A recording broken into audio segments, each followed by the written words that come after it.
Capítulo 7. Bem-aventurados os pobres de espírito. O que é preciso entender por pobres de espírito? Todo aquele que se eleva será rebaixado. Mistérios ocultos aos sábios e aos prudentes. Instruções dos espíritos. O orgulho e a humildade. Missão do homem inteligente na terra. O que é preciso entender por pobres de espírito? Bem-aventurados os pobres de espírito, pois deles é o reino dos céus. Mateus, capítulo 5, versículo 3. A incredulidade zomba deste ensinamento moral. Bem-aventurados os pobres de espírito, como tem zombado de outras afirmativas de Jesus, por não as entender. Por pobres de espírito, Jesus não se refere aos homens desprovidos de inteligência, mas sim aos humildes. Ele disse que é deles o reino dos céus e não dos orgulhosos.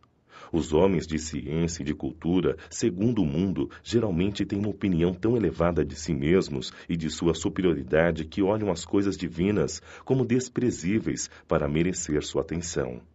Preocupados somente com eles mesmos, em suas vaidades não podem se elevar até Deus. Essa tendência de se acreditarem superiores a tudo e a todos os leva a negar forçosamente o que, estando acima deles, poderia rebaixá-los e a negar até mesmo a divindade. Se consentem em admiti-la, negam-lhe um de seus mais belos dons divinos. Sua ação providencial sobre as coisas deste mundo, convencidos de que só eles já bastam para bem governá-lo. Consideram sua inteligência como se fosse a medida da inteligência universal e, julgando-se aptos a entender tudo, não creem na possibilidade daquilo que não entendem e, quando opinam sobre alguma coisa, consideram seus julgamentos como definitivos e inapeláveis, ou seja, indiscutíveis.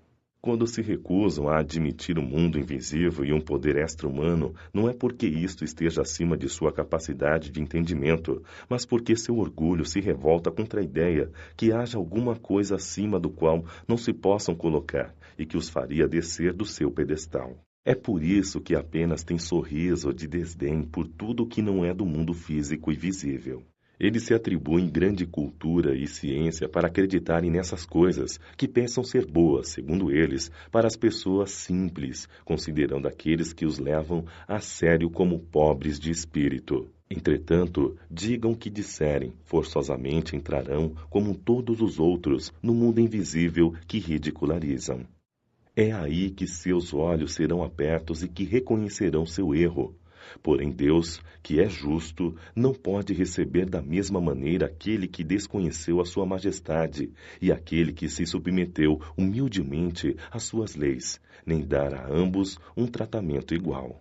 Ao dizer que o reino dos céus é para os simples, Jesus quer dizer que ninguém é lá admitido sem a simplicidade do coração e a humildade de espírito. Que um inculto que possui estas qualidades será preferido e não sabe o que acredita mais em si mesmo do que em Deus. Jesus sempre colocou a humildade entre as virtudes que nos aproximam de Deus e o orgulho entre os vícios que nos distanciam dele. Isso ocorre por uma razão muito natural. Enquanto a humildade é um ato de submissão a Deus, o orgulho é uma revolta contra ele. Mais vale, pois, para a felicidade futura do homem, ser pobre de espírito, no sentido do mundo, e rico de qualidades morais. Todo aquele que se eleva será rebaixado. Naquela hora, chegaram-se a Jesus seus discípulos, dizendo: Quem é maior no reino dos céus?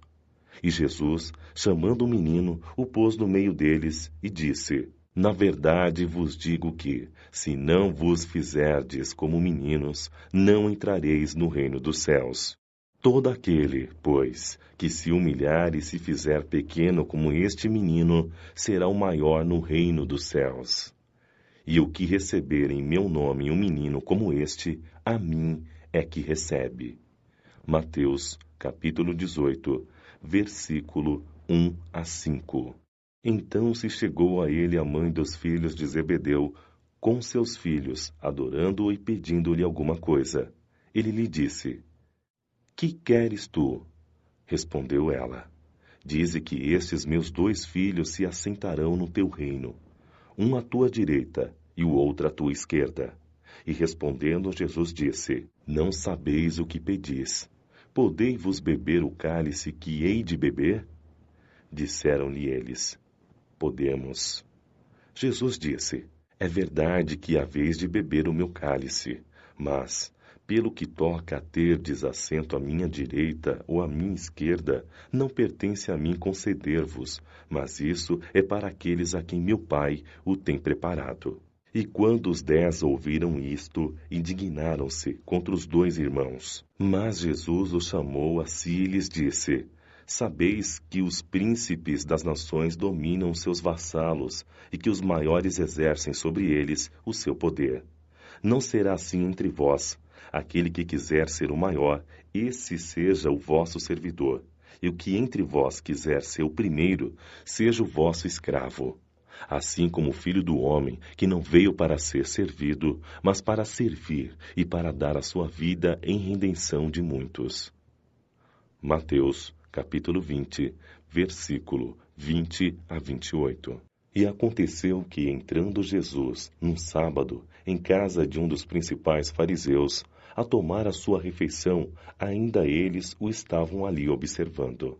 E notando como os convidados escolhiam os primeiros assentos à mesa, propôs-lhes esta parábola: Quando fores convidado a alguma boda, não te assentes no primeiro lugar, porque pode ser que esteja ali outra pessoa, mais considerada que tu, convidada pelo dono da casa, e que, vindo este, que convidou a ti e a ele, te diga: dá o teu lugar a este, e tu, envergonhado, irás buscar o último lugar. Mas quando fores convidado, vai tomar o último lugar, para que, quando vier o que te convidou, te diga: amigo, senta-te mais para cima. Servir-te-á isto então de glória, na presença do que estiverem juntamente sentados à mesa. Porque todo aquele que se rebaixa será elevado, e todo aquele que se eleva será rebaixado. Lucas, capítulo 14, versículo 1, 7 a 11. Estes ensinamentos estão de acordo com o princípio de humildade, que Jesus não cessa de colocar como condição essencial da felicidade prometida aos eleitos do Senhor, e que formulou com estas palavras: Bem-aventurados os pobres de espírito, pois é deles o reino dos céus. Ele toma uma criança como exemplo da simplicidade de coração e diz: será maior no reino dos céus aquele que se humilhar e se fizer pequeno como uma criança, ou seja, que não tiver nenhuma pretensão de superioridade ou de ser infalível. O mesmo pensamento fundamental se encontra neste outro ensinamento: que aquele que quiser tornar-se o maior seja vosso servidor, e também neste: todo aquele que se rebaixa será elevado, e todo aquele que se eleva será rebaixado.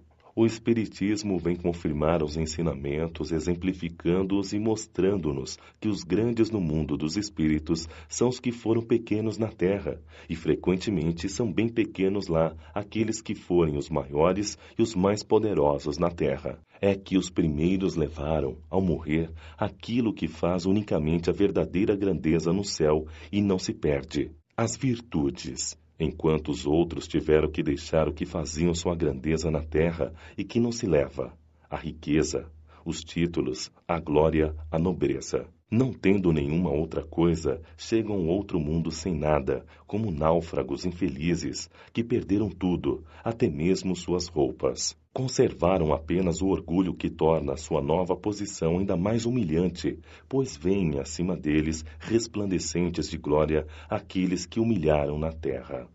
O Espiritismo nos mostra uma outra aplicação deste princípio, o das encarnações sucessivas, nas quais aqueles que foram mais elevados em uma existência terrena são rebaixados à última categoria na existência seguinte, caso tenham sido dominados pelo orgulho e pela ambição. Não procureis o primeiro lugar na terra, nem vos coloqueis acima dos outros, se não quiserdes ser obrigados a descer.